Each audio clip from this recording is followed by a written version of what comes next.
Hello, जानकीज kitchen मध्ये आपले खूप खूप स्वागत आहे.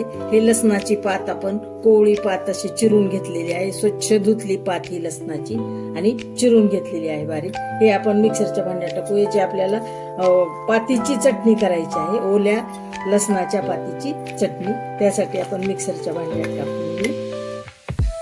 शेंगदाणे आपण त्या ह्या लसणाच्या ओल्या लसणाच्या चटणीसाठी आपण शेंगदाणे भाजून घ्यायला आहोत. थोडेसे शेंगदाणे आता आपले छान अर्धवट भाजून झाले आहेत. त्यामध्ये तीळ टाकू आपण आणि तीळ भाजून घेऊ.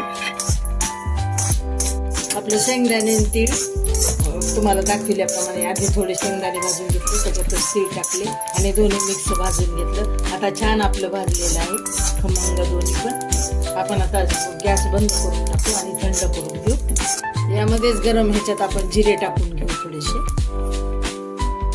जिरे. आता हे आपलं तीळ शेंगदाणे आणि जिरे जे आपण भाजून घेतले ना ते यामध्ये टाकून देऊ लसणाच्या पातीमध्ये. याला टाकू तिखट. छान आपल्याला पाहिजे तेवढं कमी जास्त तिखट तुम्ही टाकू शकता. याला टाकू चवीपुरतं मीठ आणि हे आता आपण मिक्सर मधून काढून घेणार आहोत ही पातीची चटणी. अशा प्रकारे ही अफलातून अशी लसणाच्या पातीची चटणी तयार आहे. ही खूप पारंपरिक रेसिपी आहे. खूप खायला सुंदर लागते. ही तोंडी लावणीचा पदार्थ आहे. तर सबस्क्राईब करा, लाईक करा, शेअर करा.